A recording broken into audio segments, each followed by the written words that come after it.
Hello बच्चों, let's read the question. In a cylinder having a mass 3 kg can rotate about its central axis through point O. Forces are applied as shown.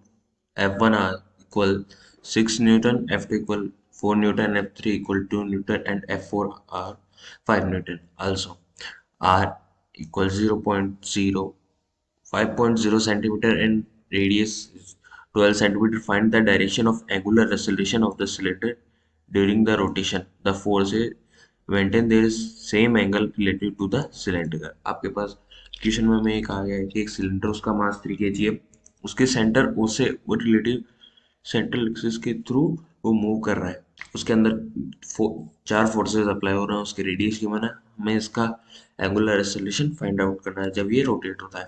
तो सबसे पहले इसका की concept देखते हैं। हम जानते हैं कि टाउ इक्वल्स टू होता है आई डॉट अल्फा। अल्फा होता है एंगुलर एक्सेलरेशन और टाउ को हम ये भी जानते हैं कि वो होता है आर इंटू एफ वेक्टर, यानी कि tau equal R F sine theta.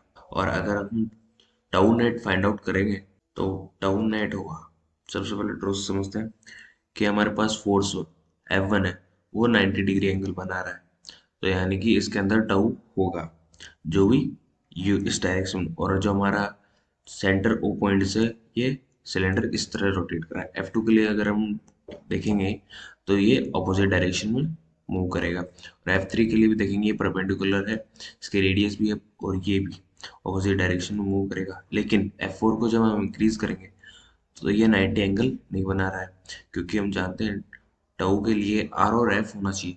यहाँ पे एफ है हमारे पास पर आर नहीं है, तो इसमें जीरो हो रहा है।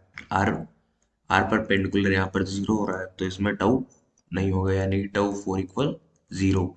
टाउ वन होगा, टाउ टू होगा, टाउ थ्री होगा। ये इस वाले में पॉजिटिव होगा क्योंकि उसके एक्सिस में रिमूव कर रही है, ये दोनों नेगेटिव हो क्योंकि उसके ऑपोजिट में रिमूव कर रही है। अगर हम इसका टाउ नेट फाइंड आउट करेंगे तो वो होगा टाउ वन, ये पॉजिटिव में होगा क्योंकि उसके एक्सिस में मूव कर रहा है, और tau two minus tau three ये दोनों नेगेटिव में होंगे क्योंकि उसके ऑपोजिट डायरेक्शन में मूव कर रहा है। टाउ को हम जानते हैं एफ और आर होता है, तो एफ वन आर हमारे पास है minus F two capital R minus F three small R, क्योंकि जो एफ थ्री है उसकी रेडियस स्मॉल आर है, और हमें फोर्स गिवन है जो कि है 6.0 इंटू रेडियस भी गिवन है 0.12 सेंटीमीटर को हमने मीटर में कन्वर्ट कर लिया है, वो हो गया 0.12। फोर्स टू भी हमारे पास है, हम सब वैल्यू इसमें पुट कर देंगे और इसे सॉल्व करेंगे।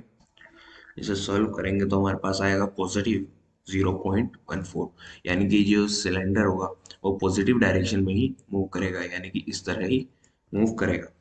हमें इसका आई भी निकालना है, तो आई का फॉर्मूला हम जानते हैं, आई इक्वल्स टू होता है half M R square. M की वैल्यू हमारे पास है मास, यानी कि जो है 3.0 मल्टीप्लाई बाय रेडियस हमारे पास गिवन है 0.12, इसको मीटर करने पे 0.12 है। हम इसे सॉल्व करेंगे तो आएगा 2.1 इंटू 10⁻⁻² kg मीटर स्क्वायर। हमें इसका एंगुलर एक्सेलरेशन में निकालना है सिलेंडर का, तो हम जानते हैं टाउ का फॉर्मूला, हम जानते हैं कि टाउ इक्वल होता है आई डॉट अल्फा। हमारे पास टाउ आ चुका है और अल्फा आ चुका है, आई आ चुका है, तो हम इससे अल्फा फाइंड आउट कर सकते हैं। तो alpha equal tau divided by I, तो ये हमारे पास 0.14 divided by 2.1 into 10⁻⁻² kg metre square. हम इसको सॉल्व करेंगे तो आएगा 0.066 इंटू 10 स्क्वायर। जब हम इसको रेडियन में कन्वर्ट करेंगे तो ये होगा 6.6 रेडियन पर सेकंड स्क्वायर।